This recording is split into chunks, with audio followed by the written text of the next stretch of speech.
The art piece I chose to analyze for this project was created by the contentious, anonymous English graffiti artist Banksy.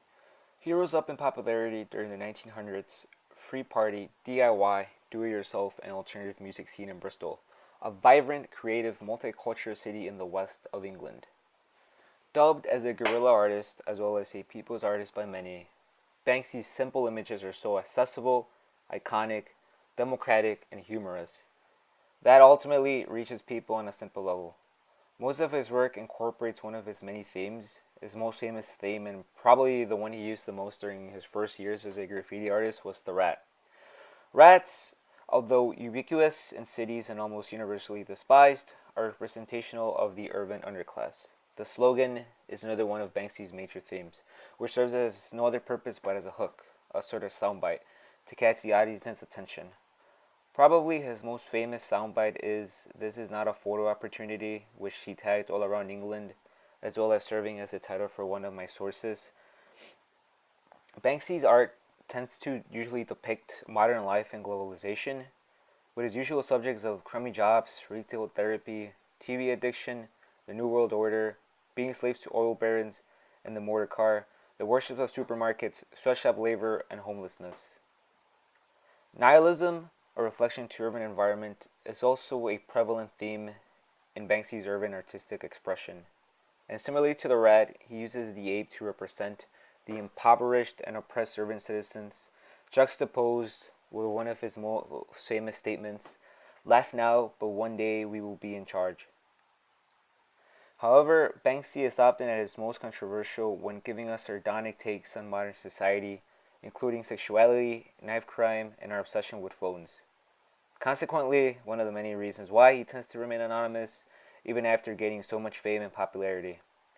As he mentioned in an interview, "I have no interest in ever coming out. I figure there are enough self-opinionated trying to get their little ugly faces in front of you as it is. You ask a lot of kids today what they want to be when they grow up, and they say, 'I want to be famous.' You ask them for what reason, and they don't know or care. I'm just trying to take the picture, look good. I'm not trying to make myself look good. I'm not into fashion. The pictures generally look better than I do when we're out on the street together. Plus, I obviously have issues with the cops, and besides, it's a pretty safe bet that the reality of me could be a crushing disappointment to a couple of 15-year-old kids out there." All in all, as Banksy mentioned in another of his interviews, everything he does is about sending a message to the whole populace rather than a specific group of people. Before I can continue on to analyze the cave painting by Banksy, I figured it would be a good idea to give the class a brief but descriptive history of graffiti. After all, Banksy's art revolves around this specific art style, and that's what gives his art uniqueness. So without further ado, let's begin.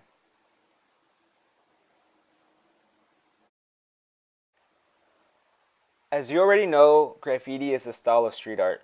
It's derived from the Latin word graphite, which means to write, but it directly derives to the Italian graffito. It's usually understood as a concrete manifestation of personal and communal ideologies, which are visually striking, insistent, and provocative.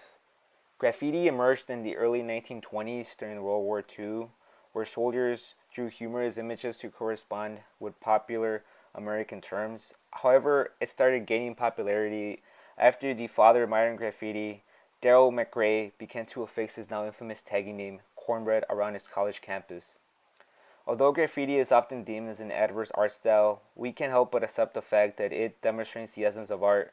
It embodies the aesthetic, truth, and feeling of the artist, community, and society. Moreover, it transcends time and demonstrates the integral mind of many of the artist's work.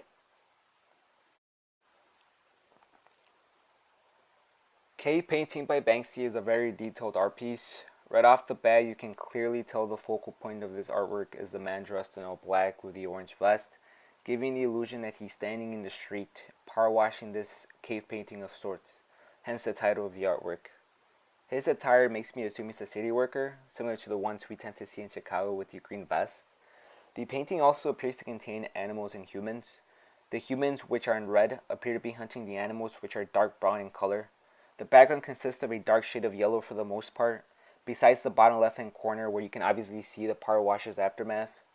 This being said, I can safely assume the mood of the artwork is glum, dark colors and shadows, the fact that you can't see the man's face, all cover the artwork and as a result appear to reflect a gloomy, mysterious feeling. Cave painting is a representational artwork containing entities from the world in recognizable form. The man with the orange vest holding the power washer is clearly illustrated in the art piece, as well as the background figures, the animals and the humans simulating an age-old cave painting. Actual irregular lines going in all directions are clearly visible in the artwork, and with the utilization of the principles of design, Banksy makes this enigmatic piece of art stand out, with an emphasis on the unauthorized man, whose movement seems to be going from left to right with the power washer, and how the color yellow, which is highlighted in the mist, tends to darken as our eyes move farther from the center, noticing more shadows, with a prominence on the obscurity on the man's body, and more noticeably his face.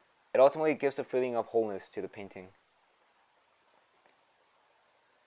Cave painting is an artwork that its name literally means that a cave painting in the process of being power washed by an unknown individual.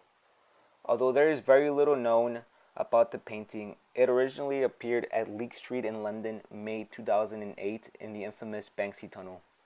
And just as there is little known information about Banksy's other art pieces, I came to the conclusion that this particular painting is intended for the whole populace, not just a single group or groups. But I also believe it's specifically targeted towards political authoritative figures in England.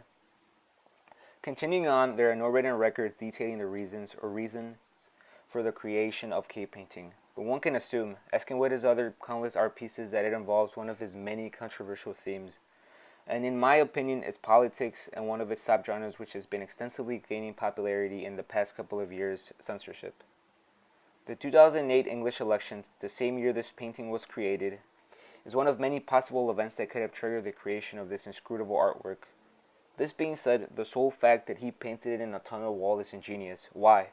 Because every day people transit through there, either by car, bicycle, or walking, and it serves as an attention grabber for the underlying issues this painting might represent. I still stand with what I believe to be the main theme of the painting, censorship, which usually goes hand in hand with politics. By censorship, I mean censorship in terms of composing your own opinions and ideas, opinions that you've established throughout your lifetime, displaying your personal point of views, and how as society changes, restrictions are passed and implemented, making it harder to express one's own conceptions. The animals and humans in the background of the painting can be interpreted as past ideas or opinions, hence the age of parodic art, while the man with the power washer can be interpreted as government, and how the aftermath of power washing can signify cleanliness, or in other words, purity, censorship of those ideas we once had. You can also interpret the art piece as censorship to art, in this case graffiti. To many, graffiti is considered vandalism, but to others it's another priceless form of art.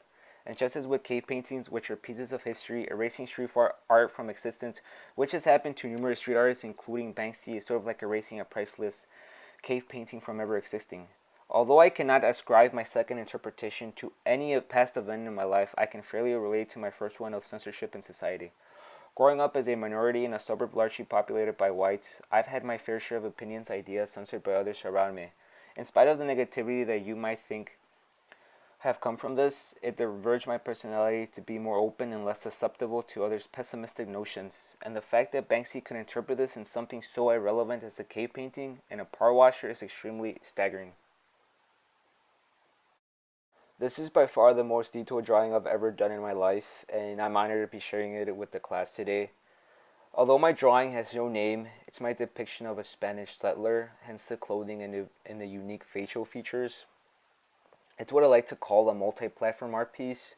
I drew it with charcoal-based pencil on charcoal paper, and then I converted it to JPEG format by mode of photograph, and afterwards altered it on Photoshop. The colors blue and pink weren't randomly picked and ultimately serve a purpose in my drawing. Undoubtedly, the main reason I picked these colors was the fact that both colors contrast well with each other, but also because I made the color pink, since it's a warm color, represent the sun, and the blue to represent the ocean, where the first Spanish colonists had to trek through to come to the so-called New World.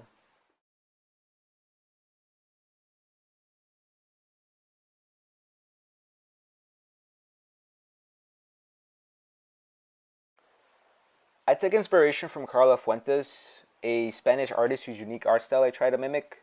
As you can see, side to side, Despite there being a reason for creating this piece, I can probably relate it to the countless history courses I've taken in the past 5 years and the amount of knowledge I've obtained from each one of them. I thank each and every one of you for the attentiveness you have given me these past 10 minutes, and I'll surely try my best to do the same.